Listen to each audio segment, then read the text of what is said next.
ایک جج نے جب اپنی طلاق شدہ بیوی کا حلالہ ایک حکیم سے کروا دیا، ایک ہفتے بعد جب جج بیوی کو لینے گیا تو بیوی نے جج کے ساتھ جانے سے انکار کر دیا۔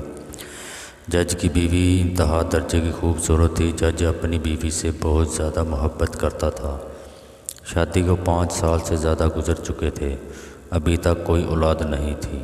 جج کی بیوی کی عمر 31 سال تھی۔ وہ ایک اسکول ٹیچر تھی۔ اس کا نام فرزانہ تھا۔ 5 سال سے سب کچھ ٹھیک چل رہا تھا کہ اچانک فرزانہ کا رویہ بدلنے لگا۔ چھوٹی موٹی نت گھٹ سے لڑائیاں بڑھنے لگی۔ اچانک بات طلاق تک پہنچ گئی اور آخرکار جج نے غصے میں آ کر ایک دن فرزانہ کو طلاق دے ہی دی۔ غصے میں اٹھائے جانے والے اس اقدام سے جج بہت پچھتانے لگا۔ وہ اپنی خوبصورت بیوی کے بغیر ایک دن رہنے کا تصور بھی نہیں کر سکتا تھا۔ طلاق کو 45 دن ہو چکے تھے۔ جج ساری رات فرزانہ کو یاد کرتا رہتا۔ اسے نیند پوری رات نہ آتی۔ جج کا برا حال ہو چکا تھا۔ جج کو کچھ سمجھ نہیں آ رہا تھا کہ کیا کریں۔ ایک دن جج سودا سلف لینے بازار گیا تو اسے اچانک حکیم طفیل مل گیا جو اس کے بچپن کا کلاس فیلو تھا۔ اس نے جج کو پریشان حال دیکھا تو اس سے وجہ دریافت کی۔ بس کچھ طبیعت ٹھیک نہیں رہتی۔ آپ کی پریشانی کی وجہ کیا ہے؟ میرے پاس ہر قسم کا ٹوٹکا ہے، آپ عرض کریں۔ بیماری نہیں بلکہ ماجرا یہ ہے۔ اس کے بعد جج نے اپنا سارا گھر کا ماجرا بیان کر دیا۔ مجھے اس کا حال بتائیں۔ حکیم بولا، آئیں، مسجد قریب ہے۔ امام مسجد کا گھر بھی مسجد کے ساتھ ہی ہے، اس سے مشورہ لیتے ہیں۔ اور دونوں امام مسجد کے پاس چلے گئے اور مسئلہ دریافت کیا۔ امام مسجد بولا، طلاق ہونے کے بعد کوئی حل نہیں ہوتا۔ لیکن جج نے اصرار کیا تو امام مسجد بولا، ایک حل باقی ہے، حلالہ کروانا پڑے گا۔ جج کی آنکھوں میں چمک آ گئی۔ میں تیار ہوں۔ جج بولا۔ مولوی نے کہا، آپ کوئی بندہ دیکھ لیں ورنہ میں بھی بندوبست کروا دوں گا۔ جج فوراً بول اٹھا، اپنے حکیم صاحب ہیں نا؟ حکیم صاحب کے 4 بچے تھے، وہ بہت طاقت رکھتے تھے۔ حکیم نے حامی بھر لی۔ جج نے اپنی بیوی سے رابطہ کیا اور حلالے کے لیے راضی کی۔ لیکن مسئلہ بیوی کے گھر والوں کا تھا جو نہیں مان رہے تھے۔ بیوی بھی پہلے نہیں مان رہی تھی، لیکن جج صاحب کی محبت اور اکیلے پن سے چھٹکارے نے حامی بھرنے پر مجبور کر دیا۔ حکیم صاحب میں یقیناً گھوڑے جیسی طاقت ہوگی۔ جج صاحب تو ہفتے میں 1 آدھ بار کرتے ہیں، وہ بھی بڑی مشکل سے، جبکہ حکیم یقیناً روزانہ اپنا ورک پورا کرے گا۔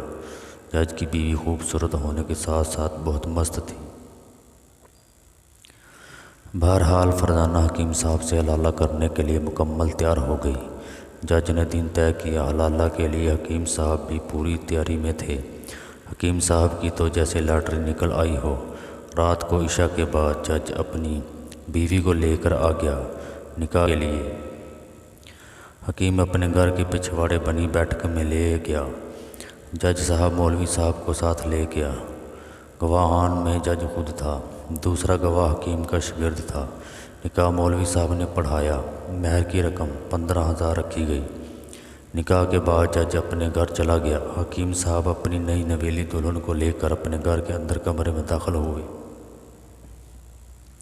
حکیم صاحب نے جیسے ہی گھونگھٹ اٹھایا، حکیم کی آنکھیں کھلی کی کھلی رہ گئی۔ اتنی خوبصورت و حسین و جمیل بیوی، لیکن پھر خیال آیا یہ تو عارضی ہے، چلی جائے گی۔ کچھ دن کے بعد فرزانہ بولے، حکیم صاحب اب بس کریں، کیا دیکھتے ہی رہیں گے، اور بھی کچھ کرنا ہے۔ مولوی صاحب نے فرزانہ کو کافی دیر تک بوس و کنار کیا اور اوپر اٹھا لیا۔ فرزانہ پاگل ہو چکی تھی، ایسا اس کو پہلی بار ملا تھا۔